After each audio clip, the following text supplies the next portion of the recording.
స్ట్రైట్గా అడుగుతున్న రాములు గారు, ఈ రాష్ట్రంలో ఇంకొక సామాన్యుడు ఎవరికైనా అలా కొడుకు ఈ పని చేసి ఉంటే రేవంత్ రెడ్డి గారి పోలీసులు అలా తండ్రిని విడిచిపెడుదురా 9 రోజులు దాచిపెడితే తీసుకుపోయి కోదండం ఎక్కిపోదురు?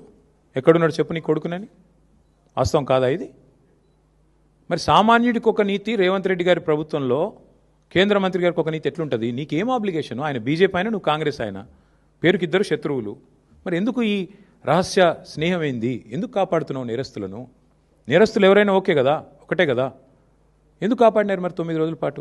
చివరికి దిక్కులేక కోర్టులో రిలీఫ్ లేకపోతే, కోర్టు ద్వారా మీరేదో ప్రయత్నం చేసి చివరికి కోర్టులో రిలీఫ్ రాకపోతే ప్రజల ఒత్తిడి పెరిగి ప్రజా సంఘాలు పేట్ బషీరాబాద్ పోలీస్ స్టేషన్ ముంగట ధర్నాలు చేసే పరిస్థితి వస్తే, మా మహిళా సోదరిమణులు మొత్తం పోయి అంబేద్కర్ కాడపోయి ధర్నా చేస్తే దిగి రాక తప్పని ఒక అనివార్య పరిస్థితి 2 పార్టీల బొండిగా పట్టుకుంటే అప్పుడు బీజేపీ కాంగ్రెస్ దిగి రాక తప్పని అనివార్య పరిస్థితుల్లో సరెండర్ అయిందా అరెస్ట్ అయిందా నాకు తెలియదు, వాళ్ళిద్దరు తెలుసుకోవాలి. అది మాకు బండి సంజయ్ గారితో మాకేం వ్యక్తిగత పంచాయతీ లేదండి, నాకు ఆయనతో ఎప్పుడూ లేదు.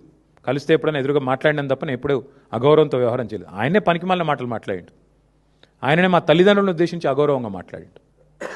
నేను అయినా కూడా మాట తూలలేదు, ఈరోజు కూడా తూలట్లేదు. నేరస్తుడు ఎవరైనా నేరస్తుడు అనేది మా సిద్ధాంతం, అంతకంటే ఏం లేదు.